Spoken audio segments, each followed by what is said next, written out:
ಹೌದು ವೀಕ್ಷಕರೇ, ಇದೇ ಆಗಸ್ಟ್ 29ನೇ ತಾರೀಕಿಗೆ ನಟ ಚಿಕ್ಕಣ್ಣ ಮತ್ತು ಪಾವನ್ ಗೌಡ ಅವರ ಮದುವೆ ಅದ್ಧೂರಿಯಾಗಿ ನೆರವೇರುತ್ತೆ ಅಂತಲೇ ಹೇಳ್ಬೋದು. ಇದೇ ಒಂದು ಸಂದರ್ಭದಲ್ಲಿ ಚಿಕ್ಕಣ್ಣ ಅವರು ಮಾಜಿ ಮುಖ್ಯಮಂತ್ರಿ ಆಗಿರ್ತಕ್ಕಂಥ ಸಿದ್ದರಾಮಯ್ಯವ್ರನ್ನ ಭೇಟಿ ಮಾಡಿ ಮತ್ತು ಕುಮಾರಸ್ವಾಮಿ ಅವ್ರನ್ನ ಭೇಟಿ ಮಾಡಿ ಲಗ್ನ ಪತ್ರಿಕೆಯನ್ನು ಅವರಿಗೆ ಕೊಟ್ಟು ಬಂದಿದ್ದಾರೆ ಅಂತಲೇ ಹೇಳ್ಬೋದು. ಸಿದ್ದರಾಮಯ್ಯವ್ರನ್ನ ಭೇಟಿಯಾದಂಥ ಸಂದರ್ಭದಲ್ಲಿ ಭಾಳಷ್ಟು ಕಾಮಿಡಿಯಾಗಿ ಮಾತಾಡಿದರೆ ಸಿದ್ದರಾಮಯ್ಯವರು ಅಂತಲೇ ಹೇಳ್ಬೋದು. ಮತ್ತು ಕುಮಾರಸ್ವಾಮಿ ಅವರಿಗೂ ಕೂಡ ಲಗ್ನ ಪತ್ರಿಕೆಯನ್ನು ಕೊಟ್ಟಿದ್ದಾರೆ.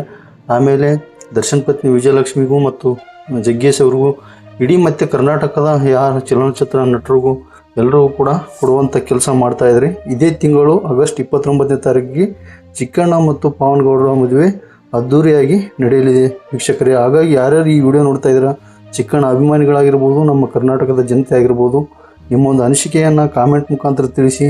ಚಿಕ್ಕಣ್ಣ ಅವರ ಒಂದು ಮದುವೆ ಈ ಸುದ್ದಿಯನ್ನು ಕಾಮೆಂಟ್ ಮುಖಾಂತರ ನೀವು ತಿಳಿಸಲೇಬೇಕು ವೀಕ್ಷಕರೇ. ನಮ್ಮ ಒಂದು ಚಾನಲ್ ಸಬ್ಸ್ಕ್ರೈಬ್ ಮಾಡಿಕೊಂಡು ಆದಷ್ಟು ಈ ವಿಡಿಯೋನ ಶೇರ್ ಮಾಡಿ.